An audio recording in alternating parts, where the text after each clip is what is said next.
Permit me the courtesy of a proper introduction. Aliens seem to require credentials, and humans prefer manners, and I am fluent in both. I am Ophelia, Maine Coon, scholar of patterns, connoisseur of sunlight, and the quiet hand on the wheel when everyone else insists the road is imaginary. I do not boast. I merely curate facts. My eyes are yellow and unreasonably observant. My tail is a metronome of judgment. I act when necessary and nap when civilization allows, which is seldom given aliens. Before I drift into a restorative doze, medically necessary, according to me, kindly like and subscribe. It keeps the humans cheerful, and cheerful humans are easier to shepherd through interstellar nonsense. Also, they open food packets faster. We serve one another in a refined economy of mutual dignity. They believe they lead. I permit the illusion. You may know Socrates, black-furred, philosophically inclined, very proud of his sentences. He narrates history like a lounge act for the apocalypse, witty, accurate, unnecessarily dramatic. I respect him in the way one respects a chandelier, luminous, elaborate, mostly in the way during emergencies. My preference is for the quiet correction of peril. Humans are my specialty. I am fond of them, yes, fond. They are the only species in this sector that can trip over a victory and then get up and carry it home. That deserves protection. This chapter opens months after John and Kate's successful discouragement of council loyalists, a campaign accomplished with courage, luck, and the sort of improvisation that gives ship hulls ulcers. While fleets repositioned and admirals issued poetry, disguised as memos, one human, Elena Marlowe, accepted a solitary task: enter council space under an alias, locate a prototype of a weapon known as the Lattice of Silence, and carry it off like a handbag. The device promised to unwrite Earth's defenses before the first alarm could clear its throat. Elena volunteered. I went with her because competence without supervision is a myth beloved by committees. Elena assumed the identity of Talia Vey, auditor, an occupation respected by bureaucrats and feared by the honest. Her uniform was deliberately beige, the shade favored by furniture that resents being sat on. She rehearsed the art of being forgettable, the half-smile of mild assurance, the nod that says, "I've read the document you haven't written yet," the way to hold a datapad like a mirror that only reflects other people's anxieties. She learned quickly, which is a human excellence. They go from clumsy to capable with the velocity of a falling mug that suddenly learns to fly. The first checkpoint featured a security architecture designed by a species that worships redundancy. Their motto must be, "If 2 locks are good, 9,000 are better." We presented manifest and clearance. The gate mind beeped, asked for the same document 3 different ways, and congratulated itself after recognizing it the 4th time. The officer in charge was amphibious, his crest gelled to what he presumably thought was an apex.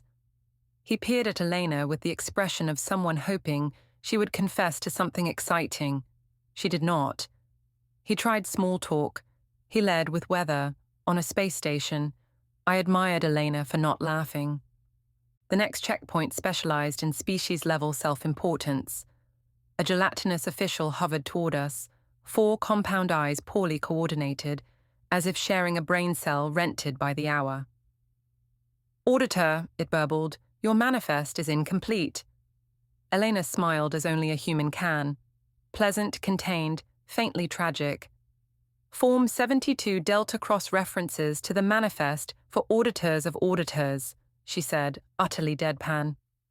"Would you like me to audit your audit?" The creature quivered in terror at the thought of infinite recursion and waved us through. I yawned delicately inside my crate and noted the guard rotation by scent and vibration. The gelatinous species wears its cologne like a crime scene. Through catcom, Socrates intruded with the purr of a poet who has just found a metaphor. "You do enjoy this, an artist amid the absurd." I enjoy seeing aliens confuse themselves into compliance, I replied. Humans merely need a nudge. Aliens need a glossary and a nap. Charitable for you. Only toward my own, I said, and flicked an ear at Elena's steady hands. Humans, and only humans, understand the sanctity of a well-timed lie. I am protective of that talent. It is not deception in the vulgar sense. It is narrative stewardship. On one station, a merchant tried to sell Elena compliance accelerants, which is to say bribes with a legal label. He performed the classic alien negotiation dance, flared gills, flattery strained through a translator, and a pledge that sounded like a curse, because in his language it is both. Elena declined with the serene regret of an adult refusing a toddler a flamethrower. He persisted. I arranged for the environmental system to cough politely in his ear with a puff of pollen he found personally offensive. He departed to file a complaint against the air. Later, security discovered his side business in contraband data. Elena's name did not appear in the report because competence is invisible when it's done properly. Socrates, you are party-colored mercy. Do not mistake loyalty for softness, I said. Aliens misunderstand both. We reached the final approach, Luminalis, that architectural boast orbiting Denebrix, a star that behaves like a chandelier someone forgot to dust. The station's crystalline spires refracted light all over its docking arms, as if scattering diamonds would distract from the smell of burnt administrative intent. From a distance, it is breathtaking. Up close, it is an award ceremony for glass. Luminalis inside is what happens when a committee designs a cathedral. Too much light, not enough soul, but excellent acoustics for speeches that never end. The corridors display laboratories like jewelry, and the laboratories display researchers like jewels. Aliens buzz and glide and ooze with the confidence of people who think a uniform justifies a conclusion. Their gardens are sculpted in patience. Their cafes serve beverages named for virtues. Their security drones drift in pairs like chaperones. If the place had a smell, it would be citrus and self-regard. Elena stepped into that spectacle and promptly became invisible. It is her finest trick.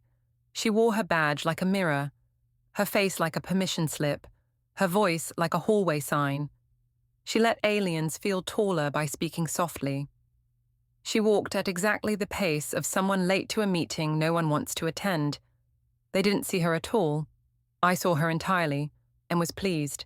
At Catcom's whisper, Socrates, the great stage, and you snub the spotlight. I am the spotlight, I said. I simply prefer not to be seen while doing it. You are unusually indulgent toward the humans today. I am always indulgent toward what works, I said, watching Elena align her forged credentials with the station database so cleanly that it thanked her. Humans are flawed instruments that insist on tuning themselves. That is admirable. Aliens prefer to be tuned by audience acclaim. We began the real work, the quiet counting that rearranges fate. I explored the vent work with the leisure of a professional. The ducts were polished, which is adorable. Who polishes ducts? Aliens who fear dust because it represents entropy, which they confuse with judgment. I padded along the spine of Luminalis and listened. Fans whispering the gossip of pressure and temperature. Power conduits humming like bees who learn trigonometry. A distant, rhythmic thrum beneath a particular corridor. Pride pretending not to be nerves. From a narrow slit, I saw the vault for the first time. A crystalline monolith that did not simply sit at the heart of the station, but posed there. Guards marched around it in choreographies, designed by someone who thinks patterns are suspicious. The lattice of silence, so named by aliens who love drama, pulsed faintly with a light you feel in your teeth. The air around it shimmered with security protocols, convinced of their own perfection. I regard such confidence as the most useful flaw.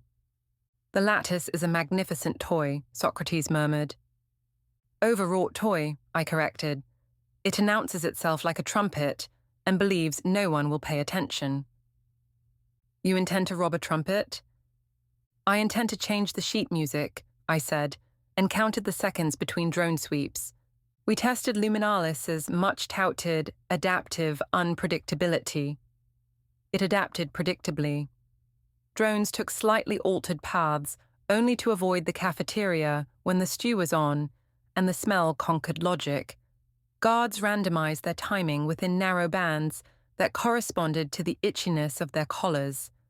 The new sensor grid pulsed triplets, with an irregular blink every 11th set, caused by a misaligned environmental vein that maintenance refused to recalibrate because the request form required 3 signatures, and the third signer was on sabbatical to study the ethics of signatures.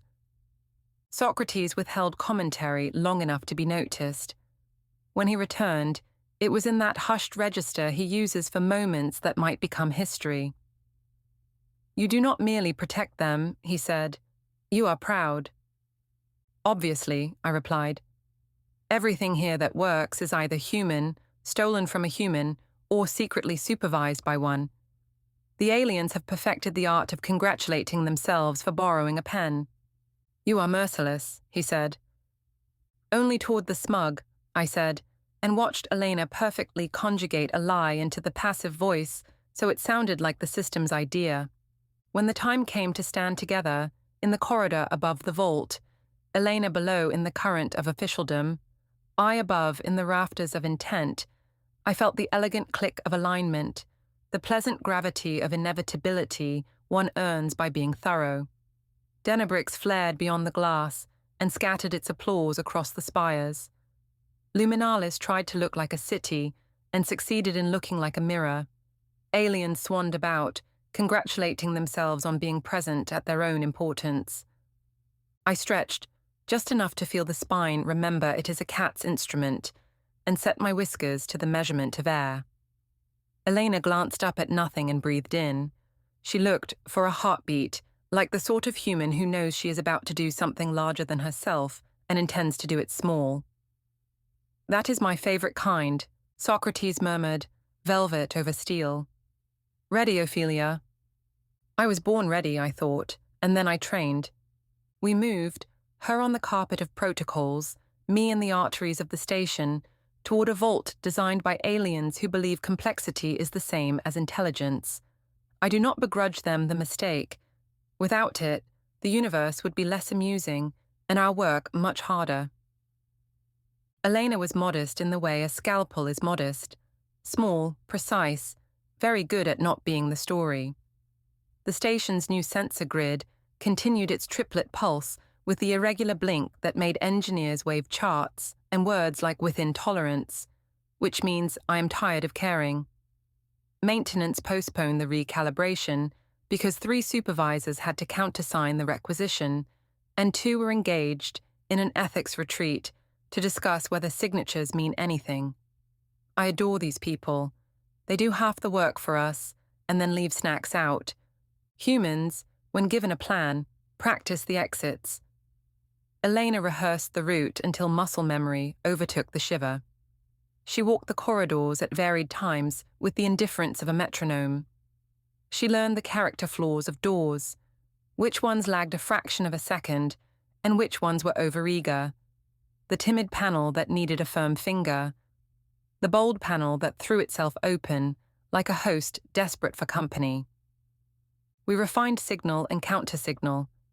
A soft hiss from me meant halt, a tap meant pivot, a breath meant let the room breathe you. Elena taught me her tiny gestures, the way she tucked a thumb under the data pad when she'd seen something new, the fractional exhale that meant the arithmetic had changed. We did not trust words for this work. Words are large, and aliens in earshot eat adjectives for sport. We spoke in edges and in rhythm. The anatomy of the vault announced itself in smaller and smaller truths. The crystalline monolith at Luminalis's heart was surrounded by a floor that spirited away heat more greedily than the surrounding corridors, the better to taste your presence with thermals. The guard's boots bore a polymer that the avians claimed left no residue and, like most avian claims, left a trace when admired from the correct angle. The drone's conversation with the wall never stopped. Their silence was speech. Behind the south wall, the microconduit sang the one note most useful to thieves, the sound of an assumption that has not been questioned since installation. I tapped it twice across 3 days at idle moments. No alarms, nothing but a tiny hiccup in a system that believed in itself the way a toddler believes in falling. We arrived at the mouth of the corridor that mattered without announcing anything to the part of the universe that loves a chase. Above, the rafters carried me like a thought a room is not ready to think. Below, Elena moved through light that pretended to be purity. The vault ahead glowed with that superior pallor common to priceless mistakes. Behind the south wall, the microconduit's one vulnerable syllable. Socrates, courteous, spoke once. If they could see you now. They cannot, I said. That is why this will work. He withdrew and the station breathed. On the first triplet, nothing. On the second, the guard checked his wrist and scratched the memory of his shoulder. On the third, the conduit reached the moment when its faith briefly becomes superstition. I extended one claw and touched the rhythm as if to greet an old acquaintance. We continued, because to stop after your first correct step is to write an ode to failure. The corridors narrowed into that calm that follows the first note being true. Elena and I both breathed like professionals, quietly, on purpose. The station, for once, did not insist on noticing itself. It was almost respectful. By the time we reached the final approach, my whiskers had counted more seconds than I trouble myself with on most days. My tail kept time the way conductors keep faith. Elena's pulse had steadied into the rhythm the grid chooses when it imagines it is alone. I allowed myself a small private vanity, the knowledge that I had tuned a hostile cathedral until it hummed our hymn. The rest, as they say, would be the work of hands and nerve. But the work before the work, the observation, the reductions, the choices so small they could hide in a whisker, had delivered us here with the quiet glory I prefer, the glory that leaves no residue but success. I am not sentimental, I am exact. And the exactitude of this moment tasted like cream. Continue walking, I thought to Elena, though I did not need catcom for that. The vault would learn our names later, perhaps not at all. That is the point. We are not there to be known. We are there to be inevitable. That is why this will work. Elena advanced toward the inner ring of the vault. 2 guards ahead, Socrates whispered in my ear, left of the pillar. I see them, I said, and they see only themselves. They were amphibious, mirror-polished skin, stretched tight over muscle built for swimming, not thinking. Their posture proclaimed alertness, which in their culture means you have memorized the schedule of your own blinks. One hummed tunelessly, proud of his vigilance. The other stared into the glass floor, as if the reflection owed him gratitude. Elena reached the edge of their patrol arc and produced the universal human tool, a clipboard. Nothing disarms authority like paperwork. She stopped, pretended to confirm an inventory, and frowned the way officials frown when about to create overtime. The guard shifted uneasily.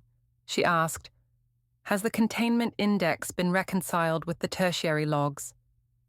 The amphibians glanced at each other, which is amphibian for panic. Yes, order to obey. All reconciled, entirely. Entirely? She said, voice gentle as a noose. Yes, said the humming one, suddenly off-key. Good. Because discrepancies at this level lead to inquiries, and inquiries lead to reports. She smiled in a way that promised reports. The humming stopped. They bowed the way a bureaucrat prays, horizontally, and retreated to check something very far away.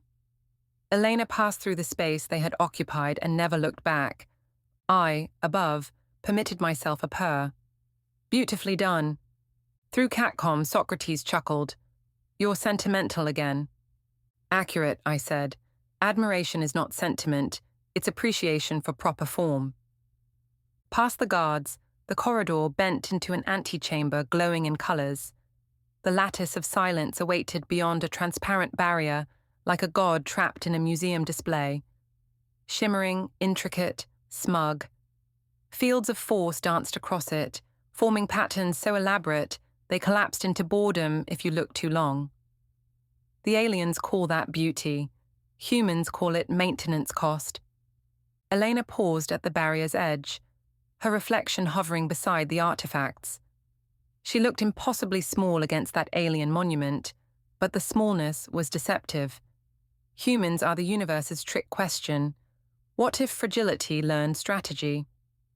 Beyond the barrier, the lattice floated in magnetic suspension, a crystalline framework humming at frequencies that frighten mathematics. It was less an object than an opinion about power. The council believed it could dampen entire fleets by smothering communications, turning defense into deafness. A weapon of silence built by creatures that never shut up. How poetic. Elena slid a hand across her wrist console and projected the schematics we'd spent weeks reconstructing. I compared them to the reality below and adjusted 2 nodes with the flick of my tail. Precision is an art form. Through catcom, Socrates whispered, "She looks fragile from here." "She is fragile," I said. "So is a scalpel." Elena pressed against the console, heartbeat even. I flexed claws against metal and counted seconds. 3, 2, 1, blink cycle. I tapped the vent's frame, sending a micro-vibration through the duct. The nearest drone interpreted it as a fluctuation in the air system and rotated away. The others followed its lead because conformity is efficiency. Elena exhaled through her nose, silent. She re-entered the command layer and began rewriting the vault's access priority, line by cautious line. Each command she issued had to mimic an internal audit, or the system would awaken its choral alarms. She reached the lattice. It was even uglier up close. The crystalline frame shifted colors in slow disgust, layers of data spinning around it like a halo that couldn't decide on a religion. Her hands moved with reverence and irritation, the human blend of awe and pragmatism. She examined the anchoring nodes, traced the energy feedback, located the release sequence. She smiled, a quick flash of teeth that would have been courage if it weren't also amusement, and began the sequence. Energy flickered across the lattice, light rippling like offended water. For a moment, I feared the hum would rise into alarm, but it subsided, sedated by her rhythm. The final node disengaged with a sigh. The lattice floated free, humming to itself in a tone of disbelief. I watched her slide the device into its containment capsule, movements practiced, precise. She sealed it with a twist. Socrates' voice was a quiet applause. Elegant. Inevitable, I corrected, though my tale betrayed satisfaction. Then the alarms began. Not the dramatic ones with sirens and flashing lights. Those belong to humans. Alien alarms are subtler, crueler. The soft shift of color temperature, the faint tightening of air, the sensation that the walls disapprove. The drones, once lazy, flared awake. I hissed, time to ruin someone else's day.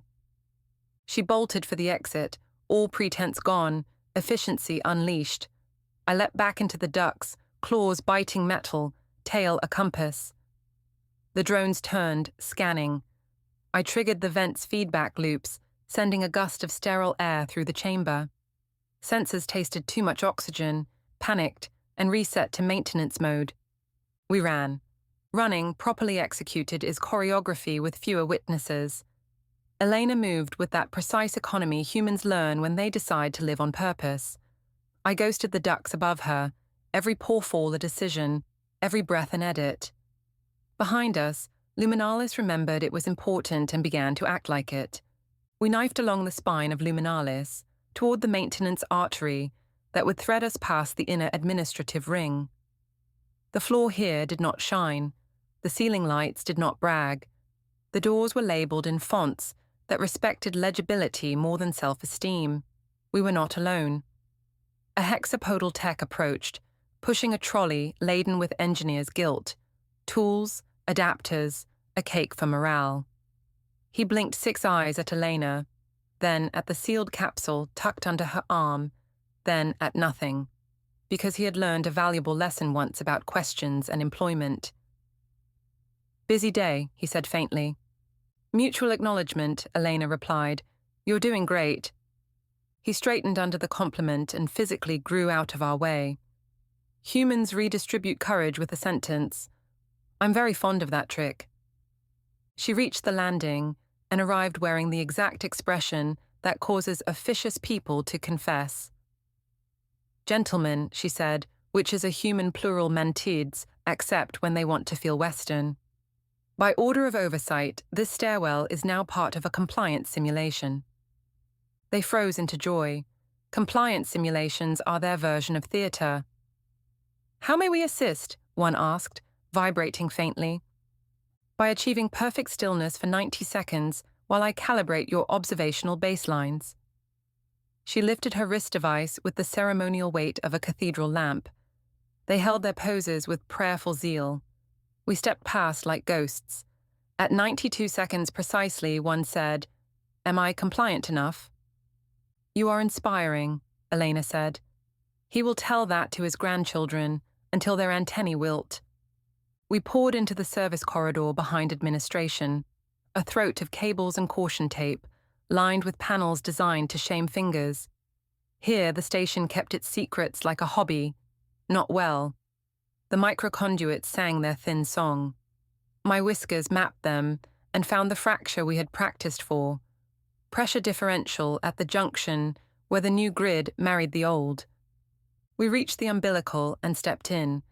It thrummed underfoot with the music of docked ships, sleeping and dreaming of leaving. The far hatch, Dock C, waited under a glow strip that had never failed and liked to brag about it. 2 security officers chatted in the vestibule, trading the stiff laughter of colleagues who will neither be friends nor enemies and will retire with identical plaques. One saw us and straightened, the posture of a man who moves chairs.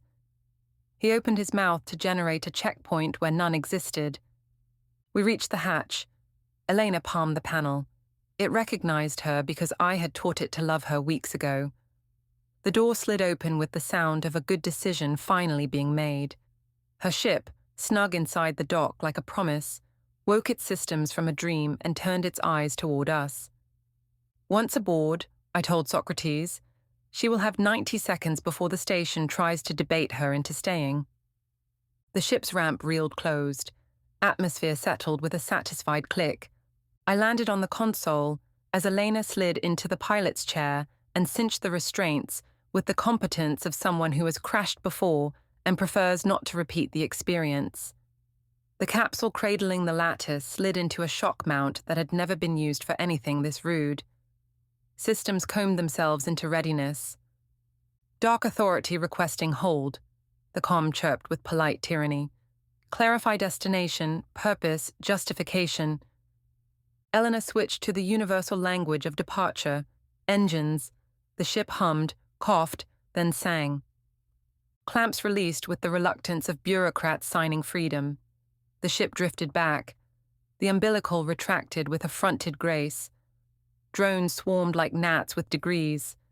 The avian controller flared her feathers. Status lights on the dock turned an indignant amber. We cleared the bay by a hand's breadth and rotated toward the slot of space that is not a door, but behaves like one when asked nicely. "Traffic advisory," the ship intoned, attempting diplomacy. "Mutual acknowledgement ceremony has increased launch latency by—" "Override latency," Elena said, "because we are not a parade float." "Override accepted," the ship replied, discovering self-respect. A rail of guidance lights pulsed. "Stop."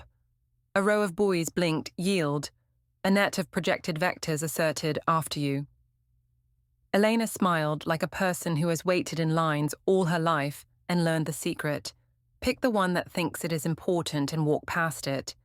She burned the thrusters in a disciplined surge, sliding the ship through the gap before anyone could finish composing a reprimand. Behind us, Dock C's alarms ascended an octave. Ahead, Space laid itself out like a map someone had drawn just for her. Elena's hands moved. The ship became smaller inside the gap between beams, then larger in the mind of the thrusters, then not there at all where the drones expected her to be. She rode the ridge of a coolant plume as if it were a current cut for her. The drones overshot and corrected in the same direction because algorithms love to agree. Their triangle collapsed into a comma. "Two patrols splaying to bracket," the AI said, eyes and whiskers on the scopes.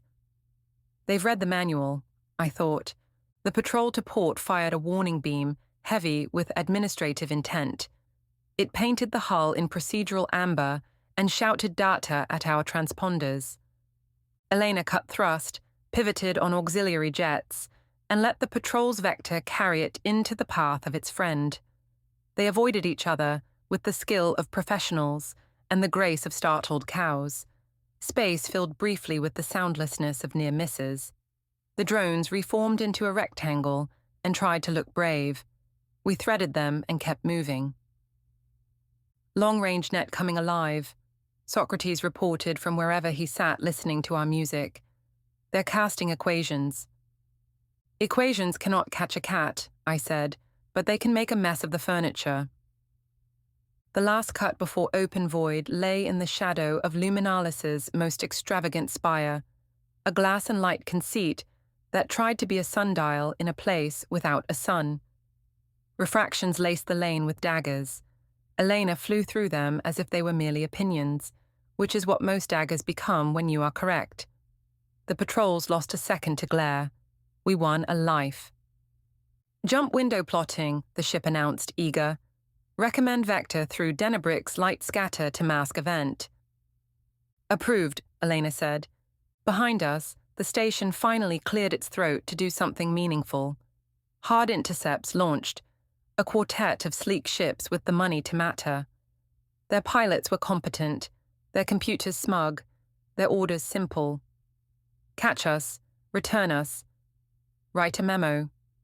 We clipped the edge of the star's scatter, slid into glare that made cameras weep, and let physics do our PR. The patrols hesitated at the curtain. Their algorithms distrusted sparkle. Ours did not. Elena kept the nose true and the hands light. The ship gathered itself. 3, 2, 1, she counted. Jump. The word is wrong, of course. Nothing leaps. The universe inhales and forgets to exhale where you were. We arrived in a corridor of not quite dark, where instruments speak more reliably than eyes.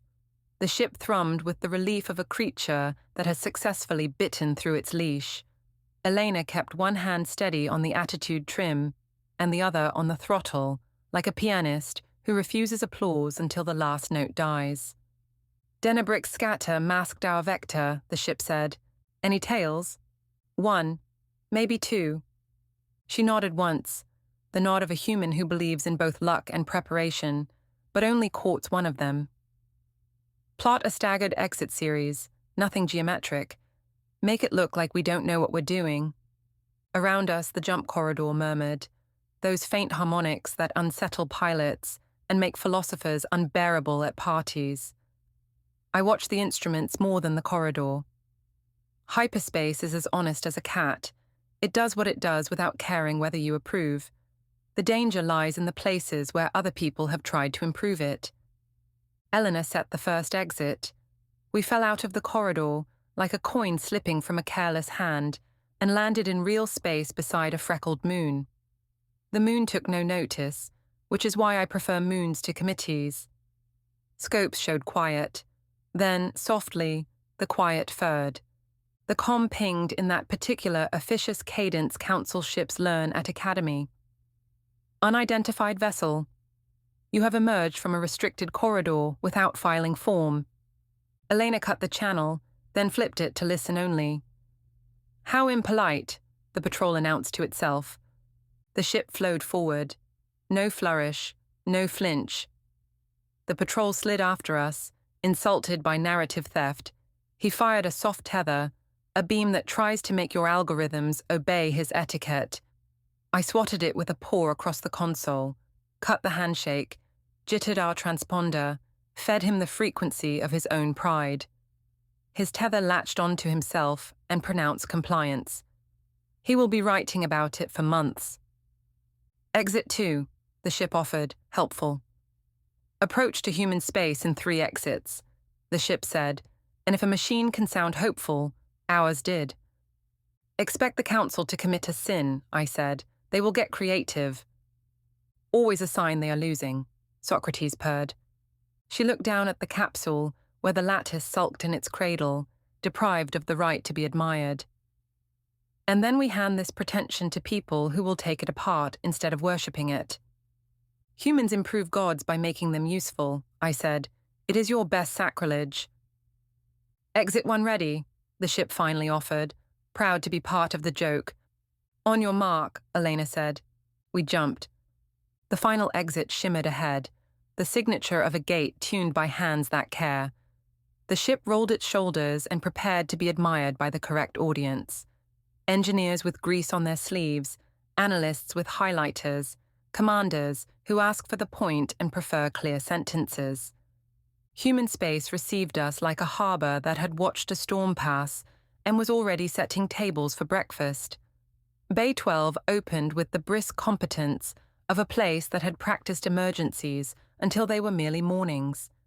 We eased in under the escort's calm wings. Docking clamps engaged with a reassuring thunk that, in my professional opinion, should be set as the default ringtone for "You may exhale now." Elena powered down on a curve, never abrupt, never theatrical. The ship purred into idle. The capsule bearing the lattice sulked as only a stolen god can sulk. I stepped off the console and stretched, spine like a drawn bow, pause needing the future. Humans waited at the ramp, security, engineering, medicine, and a harried officer holding a clipboard like a priest holds incense. Their uniforms matched, their faces did not. That's how you know they're real. Welcome home, said the baritone from the picket, now attached to a tall man whose posture had learned humility before authority. I'm Commander Keen. Elena Marlowe, she said, unbuckling, then human grace, and this is Ophelia. I accepted my introduction as the universe intended, like tribute. Keen's eyes flicked to me and softened a millimeter. Sensible man. Ma'am, he said to the cat, proper etiquette.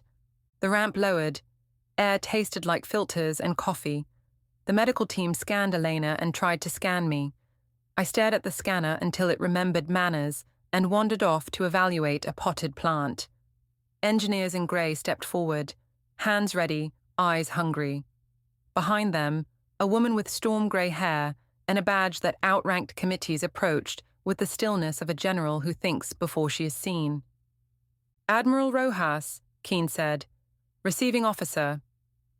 Rojas nodded once to him, once to Elena, and once to me. That last nod was not perfunctory.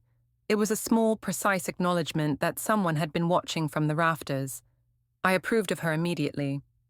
Let's move, the Admiral said. We've prepared an isolation lab for the artifact and a quiet room for Ms. Marlowe. Thank you, Elena said, and followed the corridor that had already learned to get out of her way. We delivered the capsule to a lab with more glass than vanity and more sensors than a paranoid bee. Engineers surrounded the cradle with reverence that stopped short of worship. Humans have learned that worship slows the hands. A lead physicist, black curls, silver under-eye fatigue, a grin that did not apologize for existing, introduced herself as Dr. Mia Hargrave and began assigning tasks with the fluency of a conductor. Baseline it cold, then field warm. No talking to it until we know if it likes conversation.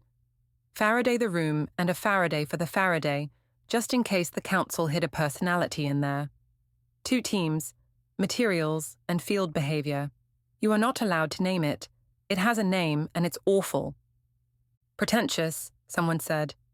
Correct, Hargrave replied, and if anyone says exquisite, I'm transferring you to procurement. They went to work, the capsule unlatched with the obedient sigh of good engineering. The lattice glimmered in the lab lights, audacity shaped into a prayer wheel. Even stripped of its alien chorus, it insisted on performing. Humans surrounded it with tape measures, spectrometers, and the kind of attention that makes arrogant things humble. Elena watched, hands still except for the tremor that follows heroism once it runs out of audience. Rojas guided her to a quiet room off the lab, so quiet that even the ventilation whispered, "Please." The table held coffee, water, broth, and bread, all the words a body understands after danger. I leapt to the back of a chair and regarded the room's corners. Corners were competent. They would hold. "Ms. Marlowe," Rojas said, sitting as if gravity answered to her schedule. "We'll take your full statement after you sleep. For now, 3 questions. Did the council know you had it? Did you leave a signature? And did you notice anything that didn't fit the expected profile of an RF suppression frame?" Elena sipped, considered, answered like a person who refuses to lie even when the truth is less tidy. Yes, they knew. They chased without tantrum. We left no signature on purpose, but we were seen, by professionals. As for the profile, the field felt flexible, like it wanted to become something else if asked wrong. The humans are awake now. The council will call it an anomaly, the way a child calls thunder loud weather and pretends it isn't afraid. They'll draft their reports, reassign their blame, and imagine silence will settle again if they speak softly enough. It never does. Silence is not the absence of noise. It's the sound of something waiting to be understood. Elena sleeps, the lattice sulks, and the admirals argue over the proper order of triumph and breakfast. I watch the stars. They twitch sometimes like eyelids. Perhaps they too are curious. The next move belongs to them. Or so they think. I've learned patience. I can wait. Cats do. We wait until the universe blinks first. I am Ophelia, observer strategist, occasional chaos in a fur coat,